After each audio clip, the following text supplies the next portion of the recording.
Welcome to only IAS. स्वागत है आप सभी लोगों का प्रीलिम बूस्टर न्यूज डिस्कशन में। आज 9 मई 2022 है, तो आइए देख लेते हैं कि ऐसे कौन से इंपॉर्टेंट आर्टिकल्स हैं जो आज हमें कवर करने हैं। हमारा first article PM Mitra park scheme के बारे में है। हाल ही में इस संबंध में एक नेशनल कॉन्फ्रेंस का आयोजन किया गया। इसे आयोजित किया गया था मिनिस्ट्री ऑफ टेक्सटाइल्स के द्वारा, and that is the reason कि ये PM Mitra park scheme news में आई। जानते हैं इसके बारे में। Mega integrated textile regions and apparel park scheme, इसे इंप्लीमेंट किया जा रहा है मिनिस्ट्री ऑफ टेक्सटाइल के द्वारा। तो ये तो आपको बेसिकली ध्यान रखना ही है कि पूरा इनिशिएटिव है मिनिस्ट्री ऑफ टेक्सटाइल्स का है। पीएम मित्र पार्क जो है, ये बेसिकली जो हमारा एसडीजी 9 है उसे पूरा करने की कोशिश करता है, जिसमें सभी देशों के ऊपर ऑब्लिगेशन है कि वो रिजिलियंट इंफ्रा तैयार करें जो सस्टेनेबल इंडस्ट्रियलाइजेशन को प्रमोट करता हो और इनोवेशन को बढ़ावा देता हो। मतलब एक ऐसा इंडस्ट्रियल मैकेनिज्म जिसमें हमारे एनवायरमेंट को नुकसान ना हो रहा हो। तो पीएम मित्र पार्क के माध्यम से हम उसे पूरा करने की कोशिश करते हैं। 5F का विजन है इसमें, farm to fibre, to factory, to fashion, to foreign. 5F आपको यहां पे मिल रहे होंगे। इस पार्क को डेवलप किया गया है स्पेशल पर्पस व्हीकल के माध्यम से, जिसे ओन करेंगी सेंटर और state governments public private partnership mode में। मतलब यह है कि प्राइवेट एंटिटीज का भी इन्वॉल्वमेंट रहेगा। फीचर में बिल्कुल साफ है, इन पार्क्स में हमें world class industrial infrastructure develop करना है, जिसके माध्यम से हम ना केवल कटिंग एज टेक्नोलॉजी को अट्रैक्ट कर सकें जो वर्तमान में बढ़िया और सस्ती टेक्नोलॉजीज हैं, बल्कि हम लोकल इन्वेस्टमेंट और एफडीआई को भी बढ़ावा दे सकें टेक्सटाइल सेक्टर में। जो पीएम मित्र पार्क है वो एक अपॉर्चुनिटी भी क्रिएट करता है सभी टेक्सटाइल वैल्यू चेन्स को कि वो आपस में खुद को इंटीग्रेट करें। जैसे कि टेक्सटाइल में स्पिनिंग, वीविंग, प्रोसेसिंग या डाइंग या फिर प्रिंटिंग, ये सारी चीजें होती हैं। इन सभी लोगों को हम एक ही लोकेशन पर स्टैब्लिश कर दें, एक ही पार्क में, एक ही जगह पे, ताकि पूरा प्रोसेस बहुत तेज हो जाए। उम्मीद है कि इससे 1 लाख डायरेक्ट एम्प्लॉयमेंट और 2 लाख इनडायरेक्ट एम्प्लॉयमेंट जनरेट होगा। यहां पर हम बात पर पार्क के बेसिस पे कर रहे हैं। हर पार्क इतना एम्प्लॉयमेंट जनरेट करने की क्षमता रखता है। हमारा नेक्स्ट आर्टिकल लानिना के बारे में है। लानिना के संबंध में एक छोटी सी न्यूज आई थी कि ज्यादातर मेट्रोलॉजिस्ट ये मानते हैं कि लानिना इंडिया का फ्रेंड है। बिल्कुल सही बात है, लानिना इंडिया का फ्रेंड है। बट लानिना में होता क्या है? ये एक प्रकार का वेदर पैटर्न है। लानिना मतलब एक मौसमी दशा है जो पैसिफिक ओशियन में किसी भी साल क्रिएट हो सकती है, हर साल भी क्रिएट हो सकती है। नॉर्मल ईयर्स में देखिए होता क्या है कि जो इक्वेटर वाला रीजन है, जैसे ये इक्वेटर का रीजन है, आप देख सकते हो यहां पर जो इक्वेटर पे वार्म वाटर है वो पश्चिम की ओर बहने लगता है, जैसा कि आपको इसमें दिखाया भी गया है, ऑस्ट्रेलिया की ओर वेस्टवर्ड। तो जब वार्म वाटर यहां से फ्लो करके यहां आएगा तो समंदर के नीचे से पानी जो है वो ऊपर आता है साउथ अमेरिका के कोस्ट पे, और ये पानी हो जाता है ठंडा।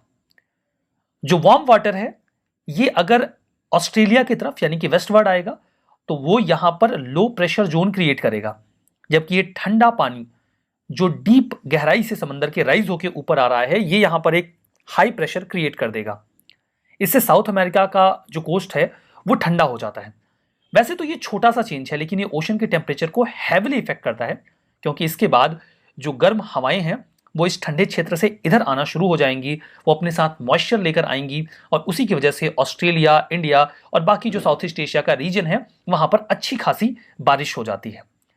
रिजल्टेंट देखिए, हैवी और बेटर मानसून हमें देखने को मिलता है इंडिया में, लेकिन पेरू और इक्वाडोर का रीजन जो है वो ड्रॉट फेस करता है। क्योंकि यहां पे मामला ठंडा हो गया तो इधर वाले एरिया में बारिश हो नहीं पाती, तो वहां पर सूखा पड़ जाता है। ऑस्ट्रेलिया में तो बहुत ही हैवी फ्लड्स आ जाते हैं। तो ये इफेक्ट्स होते हैं लानिना के। इसका उल्टा एल नीनो होता है, जब यहां पर जो टेम्परेचर है वो वार्म हो जाता है साउथ अमेरिका के कोस्ट पे और इधर ठंडा हो जाता है, तो सारा मूवमेंट उल्टा हो जाता है। फिर इंडिया की ओर जो बारिश है वो काफी ज्यादा कम हो जाती है।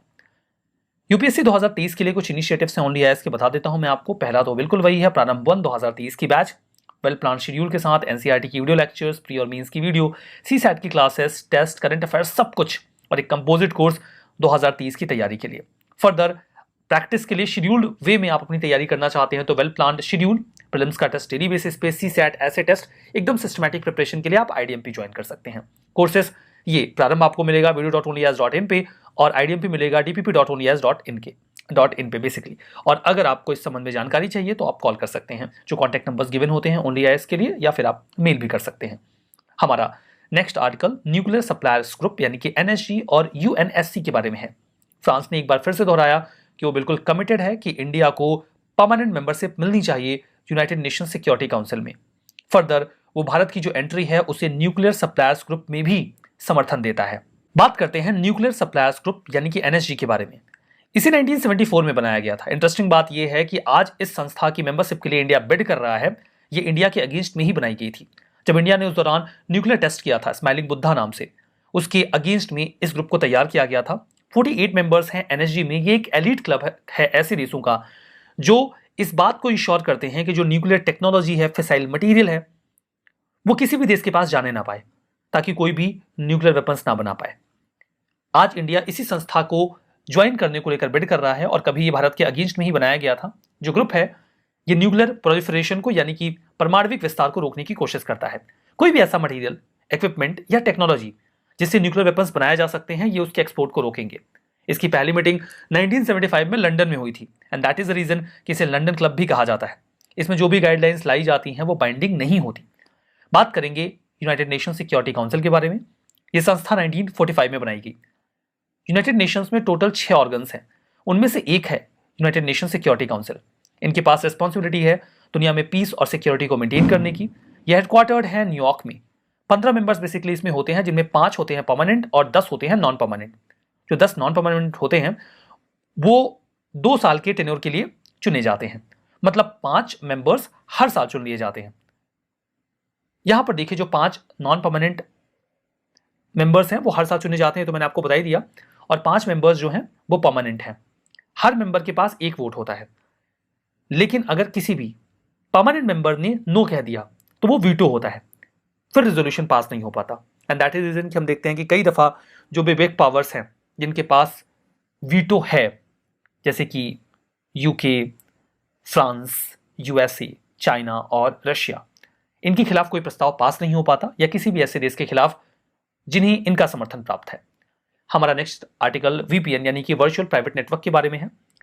अभी ये जो वीपीएन सर्विस प्रोवाइडर्स हैं, वो जो नया डायरेक्टिव आया है इंडियन या consumer emergency response team CERT इनका, ये एक विंग है ministry of electronics and information technology का, उसका विरोध कर रहे हैं। क्यों विरोध कर रहे हैं? वीपीएन क्या है? एक्चुअली में इनको कहा यह गया है कि जो वीपीएन सर्विस प्रोवाइडर्स हैं, जो भी व्यक्ति वीपीएन का इस्तेमाल कर रहा है वो उसका डेटा 5 सालों तक सुरक्षित रखेंगे। इसका मतलब साफ है कि जब सर्ट इनको या फिर सिक्योरिटी एजेंसीज को डेटा की आवश्यकता होगी तो वो इन सर्विस प्रोवाइडर से वो डेटा मांग भी सकते हैं। अब देखिए वीपीएन तो होता ही इसलिए है कि कोई व्यक्ति सेफ सर्च कर सके या अपनी आइडेंटिटी को किसी दूसरी लोकेशन पर दिखा सके, और अगर ऐसा करके उसकी आइडेंटिटी सेफ है ही नहीं तो फिर वीपीएन कोई क्यों खरीदेगा, कोई पैसा क्यों देगा? मे बी आप सभी लोगों ने, जो भी थोड़ा बहुत एक्टिवली इंटरनेट का इस्तेमाल करता है, उसने वीपीएन का इस्तेमाल किया हो। जो नए डायरेक्टिव्स हैं वो मैंडेटरी बनाते हैं कि सभी कस्टमर्स का डेटा ये वीपीएन सर्विस प्रोवाइडर्स 5 सालों के लिए सुरक्षित रखें। अब ये तो किसी भी जो उनके कस्टमर्स हैं उनकी प्राइवेसी का लॉस है, और यही तो इनका सेलिंग पॉइंट है। मतलब आप वीपीएन लेते क्यों हो, या कोई भी व्यक्ति वीपीएन क्यों यूज करता है? क्योंकि वो नहीं चाहता कि उसकी आइडेंटिटी रिवील हो। उस जिस डिवाइस से इंटरनेट एक्सेस कर रहा है उसका आईपी एड्रेस कहां पर है वो ये नहीं बताना चाहता, एंड दैट इज रीजन कि वो वीपीएन यूज करता है। और जब यही चीज सेफ नहीं है तो कोई वीपीएन के लिए पैसे देगा क्यों? कुछ वीपीएन फ्री होते हैं, कुछ के लिए आपको पैसे पे करने पड़ते हैं। देखिए होता क्या है, कोई भी डिवाइस, कोई भी लैपटॉप, मोबाइल, आप जो कुछ भी यूज करते हो, वो कंप्यूटर, सर्वर और डिवाइसेस के एक बहुत बड़े नेटवर्क का एक हिस्सा है जो पूरी दुनिया में फैला हुआ है। मतलब एक जाल जिसमें एक डिवाइस आपकी भी है। अब ऐसे तो बहुत सारी डिवाइसेस हैं, पता कैसे चलेगा कौन सी डिवाइस कहां है और कैसे यूज हो रही है? एंड दैट इज रीजन कि हर डिवाइस को मिलता है एक एड्रेस। उस एड्रेस को कहा जाता है इंटरनेट प्रोटोकॉल एड्रेस, यानी कि शॉर्ट में आईपी एड्रेस। इसके जरिए पता चलता है कि आपकी डिवाइस कहां पर है और उसे कहां से एक्सेस किया जा रहा है। आईपी एड्रेस कुछ ऐसा दिखता है। जब भी आप कोई वेबसाइट एक्सेस करते हो तो किसी भी वेबसाइट को या लॉ एनफोर्समेंट एजेंसी को, इवन जो कंपनीज आपका डेटा या इंफॉर्मेशन ट्रैक करते हैं, वो इसी आईपी एड्रेस के माध्यम से ये जान पाते हैं कि आप कहां पर हैं। लेकिन आप चाहें तो इसे स्विच कर सकते हैं। आप किसी भी वर्चुअल प्राइवेट नेटवर्क को परचेज कर सकते हैं, या फिर कुछ फ्री भी होते हैं जिनके जरिए आप अपना आईपी एड्रेस स्विच कर सकते हैं। इसके माध्यम से आप ग्लोबल नेटवर्क से सेफली जुड़ पाते हैं। इसमें होता क्या है कि आपको एक सेफ टनल मिल जाता है। मतलब जो भी आपका डेटा है, वो जो वेबसाइट आप एक्सेस कर रहे हो या जो भी इंफॉर्मेशन आप लेना चाहते हो इंटरनेट से, वहां तक पहुंचाने से पहले कई सारे चैनल से होकर गुजरता है। सिंपली कहूं तो वो ये शो कर सकते हैं कि आप इंडिया में नहीं बल्कि अमेरिका में बैठे हैं, या चाइना में या रशिया में, आप इंडिया में बैठे हैं ये पता ही नहीं चलेगा, क्योंकि आपकी जो इंफॉर्मेशन है वो कई सारे प्रॉक्सी आइडेंटिटी से होकर गुजरेगी। तो इसके जरिए आप सेफली किसी भी इंफॉर्मेशन को एक्सेस कर पाते हैं। तो यही तो इसकी स्पेसिफिकेशन है ना वीपीएन की, कि आपकी आइडेंटिटी छुप जाती है या आपका आईपी एड्रेस पता नहीं चल पाता। और जब यही नहीं होगा तो फिर क्यों पैसे देगा कोई वीपीएन के लिए, तब तो ये कंपनी लॉस में चली जाएंगी। And that is the reason कि अब ये लोग इस गाइडलाइन का विरोध कर रहे हैं। जो हमारा नेक्स्ट आर्टिकल है वो सिस्टम फॉर पेंशन एडमिनिस्ट्रेशन की रक्षा के बारे में है। मिनिस्ट्री ऑफ डिफेंस ने इस पोर्टल को इंट्रोड्यूस किया है, जहां पे डायरेक्टली जो पेंशनर्स हैं उनके फंड को ट्रांसफर कर दिया जाएगा। ये बेसिकली एप्लीकेबल है आर्म फोर्सेस में आर्मी, नेवी, एयरफोर्स और डिफेंस सिविलियंस के लिए। वेब बेस्ड पोर्टल्स होंगे, जहां पर वेब बेस्ड पोर्टल होगा बेसिकली, जहां पे जो डिफेंस पेंशनर्स हैं वो डायरेक्टली बैंक अकाउंट के माध्यम से अपनी पेंशन अवेल कर पाएंगे। कोई ग्रीवांस है तो उसे भी एड्रेस कर दिया जाएगा। उन्हें जो रिसीट है वो जो भी बैंक्स प्रोवाइड करवाएंगे वो एक पेंशन डिसबर्सिंग एजेंसी की तरह वर्क करेंगे, एक इमीडिएशन की तरह वो काम करेंगे। पेंशन साइकिल में जो भी एक्टिविटीज इन्वॉल्व होती है, जैसे कि sanction, disbursement, revision, service grievance, request management, सब कुछ इसी पोर्टल के माध्यम से हो जाएगा।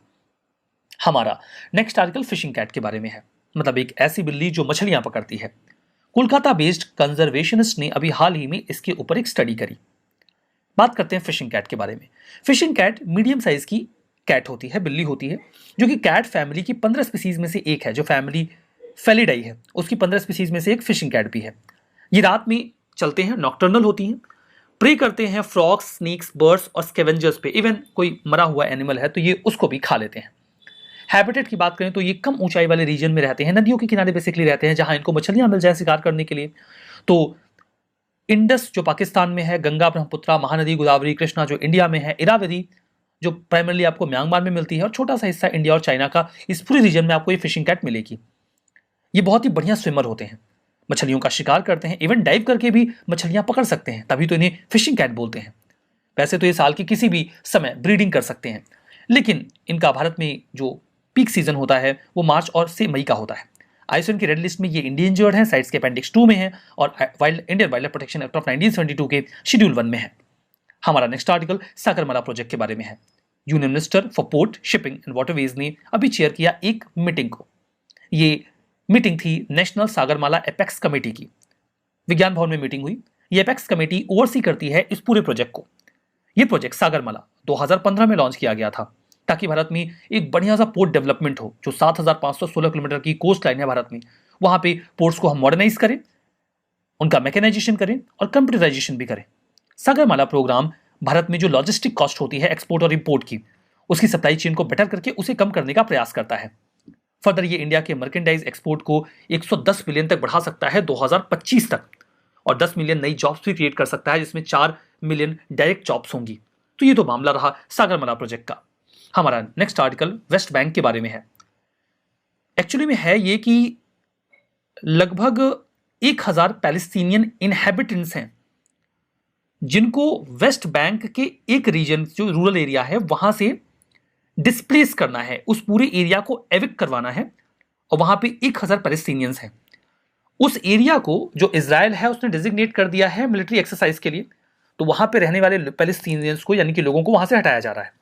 अब इसके अगेंस्ट में इजराइल के सुप्रीम कोर्ट में एक पिटीशन डाली गई थी। इस पिटीशन को इजराइल के सुप्रीम कोर्ट ने रिजेक्ट कर दिया, and that is the reason कि वेस्ट बैंक का ये पूरा एरिया न्यूज में आया। येलो कलर में जो एरिया दिख रहा है ये इजराइल का है। यहां पर है गाजा स्ट्रिप, ये है वेस्ट बैंक, और ये है गोलान हाइट्स। लोकेशन आपने देख ली मैप में। ये एक लैंड लॉक्ड टेरिटरी है जो वेस्टर्न डेड सी का भी पार्ट है। जॉर्डन ने अरब इजराइल वॉर में 1948 में इस एरिया को ऑक्यूपाई कर लिया था। हालांकि जो 6 डे वॉर हुआ इजराइल और अरब कंट्रीज के बीच में 1967 में, उस दौरान इजराइल ने इस एरिया को फिर से ऑक्यूपाई कर लिया, और इसका एक बहुत बड़ा हिस्सा आज इजराइल के पास है। यहां पर देखिए ये हिस्सा लार्जली इजराइल के पास है। वेस्ट बैंक सैंडविच्ड है इजराइल और जॉर्डन के बीच में। इसकी सबसे बड़ी सिटी रामल्ला है, जिसको पैलेस्टीनियन अपने एक डिफैक्टो एडमिनिस्ट्रेटिव कैपिटल के रूप में स्वीकार करते हैं। वर्तमान में 130 फॉर्मल इजरायली सेटलमेंट्स हैं इस पूरे एरिया में, और 26 लाख पैलेस्टीनियंस भी हैं जो वेस्ट बैंक में रहते हैं। जो पैलेस्टीनियंस हैं वो वेस्ट बैंक को अपनी फ्यूचर स्टेट का मेन पार्ट मानते हैं या बनाना चाहते हैं। यहां पे देखिए 2015 में ये प्रश्न पूछा गया था कि गोलान हाइट्स कई दफा न्यूज में देखा जाता है, किससे संबंधित है? आपको पता है मिडिल ईस्ट से, मतलब इससे संबंधित या इस प्रकार के प्रश्न पूछे जाते हैं, तो ये सही जवाब हो गया। रिवीजन करेंगे। PM Mitra park scheme ministry of commerce and industry implement करती है, गलत है। मिनिस्ट्री ऑफ टेक्सटाइल हमने देखा था। लानिना हैवी फ्लड लाता है पेरू और इक्वाडोर में, गलत है ना, वहां तो सूखा पड़ जाता है। न्यूक्लियर सप्लायर ग्रुप 1975 में नवंबर में बना लंदन में, दैट्स वाई लंदन क्लब भी बोलते हैं, ये सही है। वीपीएन ये सेफ नेटवर्क प्रोवाइड करवाता है लार्जर ग्लोबल नेटवर्क के बीच में, ये सही है। West Bank south east Asia में है, गलत है, मिडिल ईस्ट में है। आज का सेशन यहां पर समाप्त होता है। आपको पीडीएफ मिलेगी ओनली आईएएस के टेलीग्राम चैनल पे। आप इस क्यूआर कोड को स्कैन करके भी वहां पहुंच सकते हैं, वहां जाइए, चैनल को ज्वाइन कर लीजिएगा, पीडीएफ को डाउनलोड करके रिवीजन करना मत भूलिएगा। That's all for now, thank you very much.